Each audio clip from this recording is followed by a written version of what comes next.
श्री ज्ञानदेव तुकाराम प्रभु रामचंद्र पवन सूत हनुमान महाराज की जय. जे ज्ञान वादली साजनी तथास्तु तुझी वाणी ऐसे सिद्धावलो दोन्ही श्रीराम दर्शनी सादर. असो विश्ववंदनीय ग्रंथकर्ते शांतीब्रह्म एकनाथ महाराज जमलेल्या राम भक्तांना रामकथा अर्पण करतात.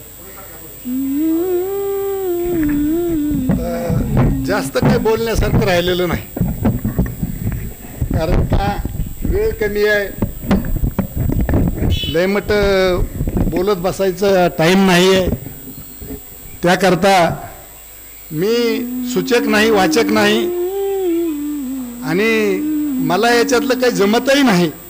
पण तुमच्या सर्वाच्या आज्ञेचं पालन म्हणून मी या ठिकाणी विराजमान आहे. या ठिकाणी जमलेली सर्व जी मंडळी आहे, सूचक, वाचक आणि ऐकणारे, सर्व माझ्यापेक्षा ज्ञानवृद्ध आहेत. सगळे वयोवृद्ध आहेत, सगळे तपोवृद्ध आहेत, आणि सगळे माझ्यापेक्षा ज्ञानानं श्रेष्ठ आहेत. अशी असणारी मंडळी या ठिकाणी असल्यामुळे मी जास्त बडबड करावी असं मला काही वाटत नाही. तरी सर्वांच्या मायबापांच्या चरणी नतमस्तक, हनुमानजीच्या चरणी नतमस्तक, तसेच प्रभू रामचंद्राच्या चरणी नतमस्तक होऊन कथेकडे वळायचं आहे.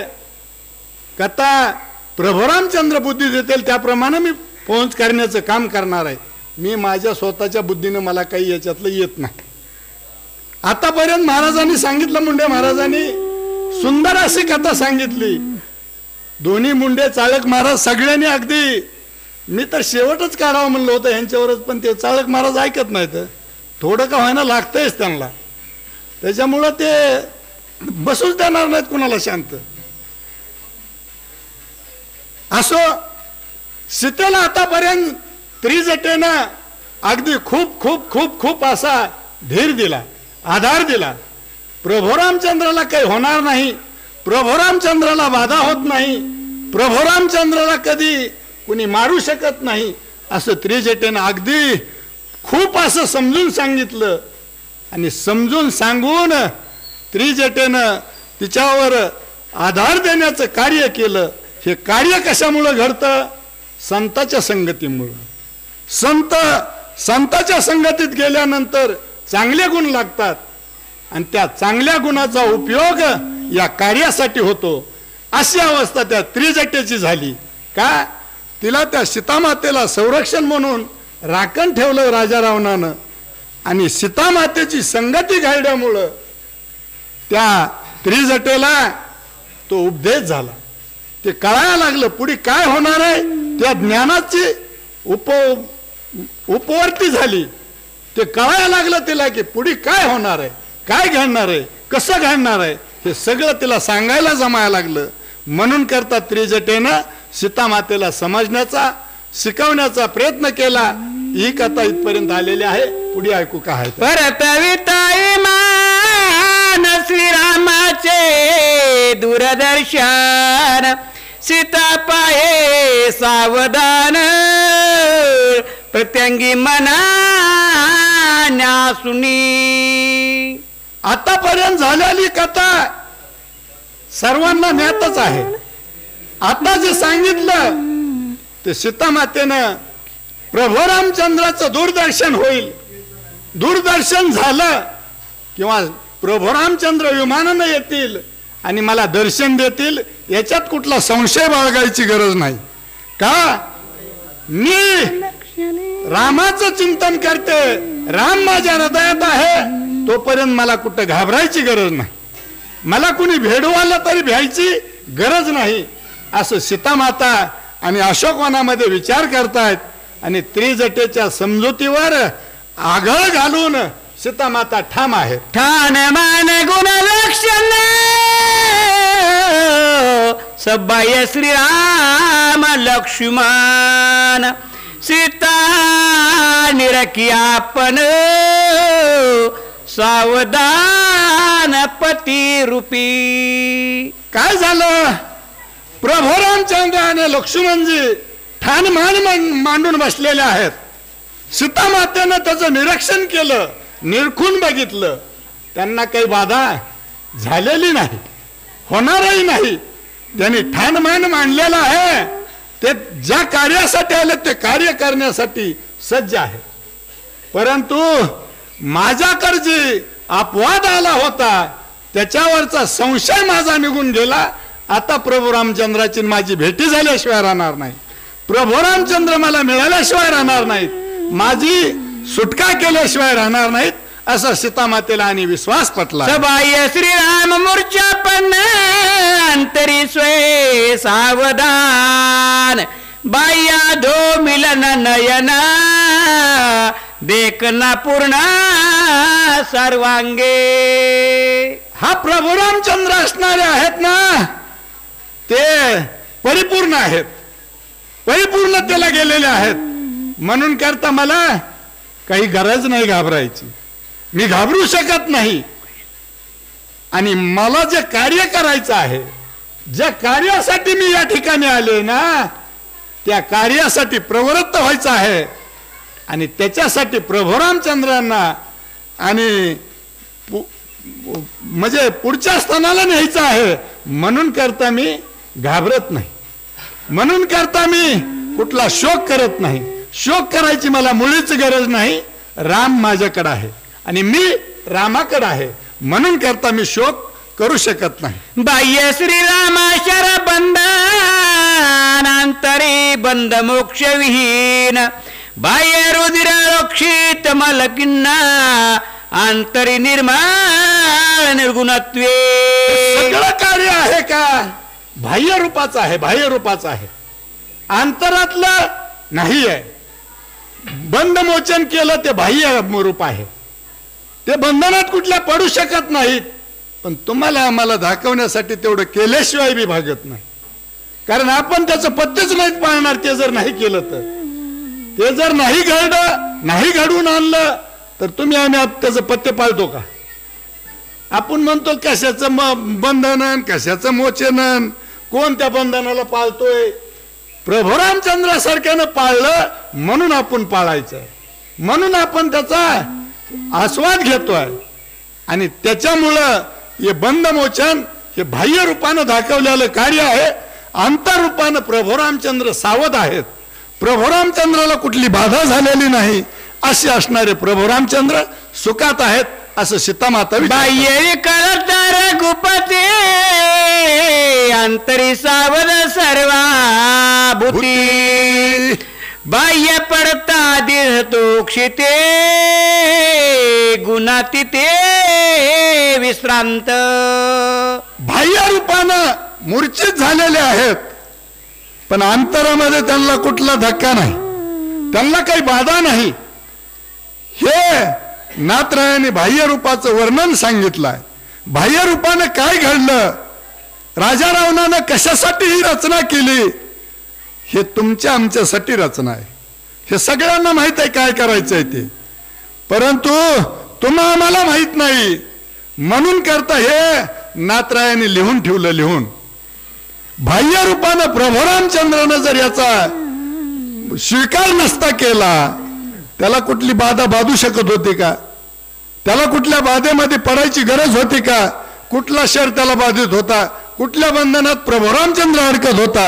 सगळ्याला बंधनात टाकण्याची ताकद ज्या प्रभू रामचंद्राकडे आहे, ते कुठल्या बंधनात अडकणार आहेत?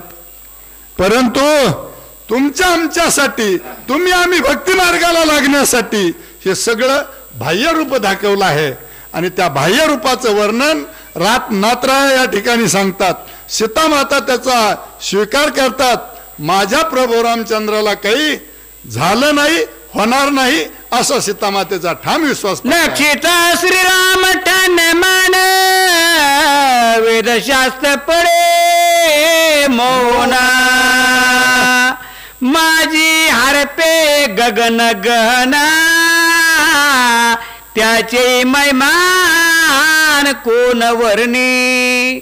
सीतामातेनं सांगितलं प्रभू रामचंद्र आहेत ना, त्यांची जर नजर पडली नजर, तर वेद सुद्धा मौनावतोय, वेदाला मौन पडतोय. आणि राजा रावण आणि इंद्रजित कुठं बांधित असतात का? वेद सुद्धा त्याच्या पुढे फिका आहे. वेदाला बोलता येत नाही अशी शक्ती प्रभू रामचंद्राकडे आहे. त्यांनी ठाण मान मांडलेला आहे. आणि माझ्या प्रभू रामचंद्राला असला असणारा इंद्रजित बंधनात टाकतोय, बंधन करतोय, मारतोय. हे कसं शक्य आहे? हे कसं खरं होणार आहे? असं आणि सीतामाता पुन्हा पुन्हा पुन्हा पुन्हा त्या गोष्टीवर विचार करतात. ऐसे देखो निरगुणाता आपापना विसरे सीता सबाय कोंदली स्वरूपता पती परमार्था देखोनी. असा विचार करत असताना सीता मातेला आणि भानच उरलं नाही. प्रभू रामचंद्राच्या स्वरूपात विलीन झाल्या. प्रभू रामचंद्राचं स्वरूप निर्माण झालं आणि डोळ्यापुढे प्रभू रामचंद्र दिसायला लागले. प्रभू रामचंद्र समोर आले. अशी अवस्था सीतामातेची झाली आहे. अशा अवस्थेत सीतामाता प्रभू रामचंद्राला बघतायत. माझ्या रामाला कुणी काही करू शकत नाही असं सीतामाता पुन्हा पुन्हा पुन्हा पुन्हा विचार करतात आणि प्रभू रामचंद्राच्या स्वरूपात मिलीन झाल्या. आणि त्या स्वरूपात मिलीन झालेल्या सीतामाता प्रभू रामचंद्राचं नमन करायला लागल्यात. नमस्कार करून वंदन करून आणि प्रभू रामचंद्राचं नामचिंतन करतायत. अशी अवस्था सीतामाता. जाता स्वय रावणा जय श्रीराम सुप्रसन्न देवोनी निजात्म दर्शन सुख संपन्न मज केले. सीतामातेनं सांगितलं प्रभू रामचंद्राची मी आठवण केली असताना मला प्रभू रामचंद्राने दर्शन दिलं. राजा रावणानं कितीही कपट करू द्या पण प्रभू रामचंद्र मला सोडू शकत नाहीत. मी प्रभू रामचंद्राला सोडू शकत नाही. अशा अवस्थेत प्रभू रामचंद्र मी माझ्या ठिकाणी आलेले आहेत. मला प्रभू रामचंद्राचं दर्शन घडलं आहे. आता प्रभू रामचंद्राला बाधा नाही. आता प्रभू रामचंद्राला काही होऊ शकत नाही असा ठाम विश्वास सीता मातेचा आणि आपल्या मनावरती झाला. रावण म्हणून कपटी जेने श्रीरामाशी करुणी भेटी विन निवविले सुख संपुटे उपकार कोटी मज त्याचा.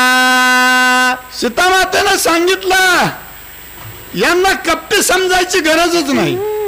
त्यानंही माझ्यावर उपकार केलाय आणि त्या उपकाराचा प्रतीक म्हणून मला प्रभू रामचंद्राची लगेच भेटी झाली, लगेच दर्शन झालं आणि त्या दर्शनामुळे मी भाग्यवान ठरले. मला माझ्या भाग्याला पारावार उरला नाही अशी अवस्था माझी झाली आहे असं सीतामाताने ठाम विचार केला. स्वप्ने नायक श्रीराम गोष्टी तो प्रत्यक्ष दाविला द्रष्टी रावण म्हणून कपटी सुख संपुष्टी निवविले. या राजा रावणाला कपटी म्हणायची गरजच नाही. त्यानं जर हे केलं नसतं तर प्रभू रामचंद्राची माझी भेटी झाली नसती. त्यानं जे केलेलं कपट आहे, त्यानं जी रचलेली रचना आहे, प्रभू रामचंद्रात मेल्याची वार्ता माझ्यापर्यंत आणली आहे. त्या वार्तेमुळं लगेच प्रभू रामचंद्राचं दर्शन झालं. प्रभू रामचंद्र मला येऊन मिळाले, भेटले म्हणून करता मला प्रभू रामचंद्राचं दर्शन झालं. त्याला कपटी म्हणायची गरज नाही, त्याला नावं ठेवायची नाहीत. तो राजा रावणानं माझ्यावरती उपकार केला आणि राम मला मिळवला, रामाची माझी भेटी घालून दिली असं सीतामाताने ठाम म्हणतात. या परे धावणी रणांगण भेटवणी श्रीराम लक्ष्मणा त्रिजटा परतली आपण घेऊनी मान सीतेशी. त्या ठिकाणची जी अवस्था आहे आणि ती अवस्था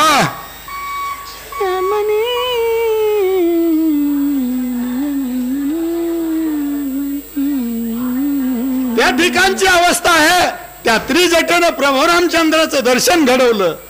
ते इमान घेऊन सीतामातेला घेऊन अशोकवनामध्ये आले. किती वेळात?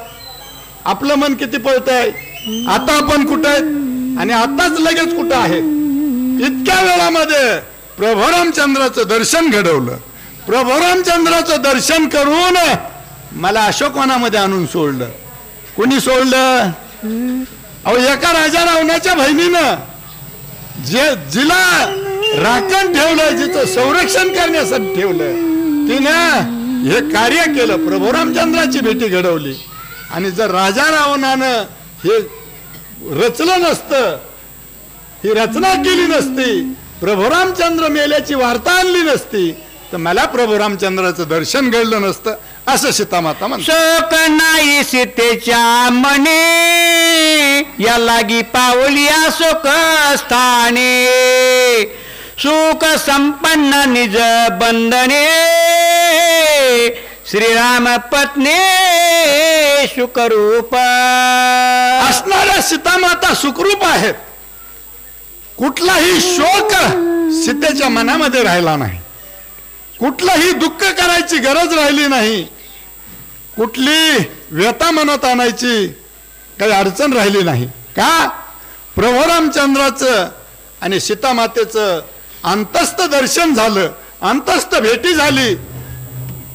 प्रभू रामचंद्र काय करतात सीतामातेला कळालं, आणि सीतामाता काय करतात ते प्रभू रामचंद्राला कळालं. त्याच्यामुळं शोक करायची काही गरज उरली नाही, असं आणि सीतामाता म्हणतात. लंगोणी लंका बुवा टाकून आली अशोक वन, ते खेचोनी मान ठेवी आपण सीतेसी. लंकेला सोडून दिलं. लंका भवनातून सीतेला परत घेऊन आली. त्या विमानात अशोकवनामध्ये आणलं. अशोकवनात आणून सोडलं आणि त्रिजटेने सांगितलं, आता शांत राहा. आता काही घोर करायची गरज नाही. सगळं काही बघायचं तेवढं बघितलंच ना. आता काही घाबरायची गरजच नाही. आता शरबंधनातून लक्ष्मण राम दोघही मुक्त होणार आहे. आणि त्यांची मुक्तता झाली की राक्षस मरणार आहेत. राक्षसाला मारणार आहेत. आणि राक्षस मेल्यानंतर पुन्हा काय अडचण उरली का? राजा रावण तर पहिलाच मेलेला आहे. हे मारायचं पुढे उगा ठरवून ठेवलंय, तो मेलेलाच आहे. फक्त अडचण काय आहे? लंकेवर ताबा करण्याची एवढीच अडचण आहे. ती पूर्ण होणार आहे असं आणि त्रिजटा पटवून आणि सीतेला सांगते. छळण करिता रावण छळणी सीता सुप्रसन्ना, एका जनार्दना शरण रामायण अतिरम्य. कसा आहे रामायण? अतिरम्य असा ग्रंथ आहे. अतिरम्य अशी कथा आहे. पण ती रम्य कथा रमवून घेणाऱ्यासाठी आहे. रम्य कथा ती वधवून घेणाऱ्यासाठी आहे. नाही तर आरडणाऱ्याने आरडायचं, वाचणाऱ्याने वाचायचं, आणि ऐकणाऱ्याने मात्र इकडून ऐकायचं आणि तिकडून सोडून द्यायचं. अशी जर ऐकली तर ती रम्य नाही. तिच्यामध्ये किती बाधा लागते आहे ती मला सांगता येणार नाही आणि ती सांगूही नाही. पण ज्याला ती वधवून घ्यायची आहे, ती वधवून घेतल्यानंतर तिच्यापासून काय समाधान मिळतं, ती कथा रम्य आहे. त्या कथेत अमूल असं काही रत्न दडलेलं आहे आणि ते आपण सांभाळायचं आहे. का? त्याच्यात दोनच अक्षर आहेत आणि तेवढे दोन सांभाळले की रम्य रामायण आहे. अशी कथा नाथराय या ठिकाणी सर्वांना शरण जाऊन सांगतात. आपल्या गुरुला शरण जाऊन सांगतात की मी आतापर्यंत जी लिहिलेली कथा आहे ती तुमच्या चरणावर अर्पण करीत आहे आणि ही कथा गोड आहे, रसाळ आहे असं आणि श्रोत्यांना सांगतात. श्रीरामा करिता शरबंद राम शरबंदे सुप्रसन्न, एका जनार्दना शरण रामायण अति रम्य. ही कथा असणारी प्रभू रामचंद्रासाठी शरबंधनातून मुक्त करणारी आहे. प्रभू रामचंद्राला बंधनातून सोडवणारी आहे.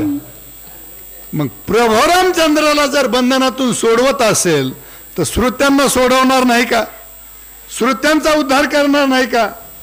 सगळ्याचा उद्धार करणारी आहे.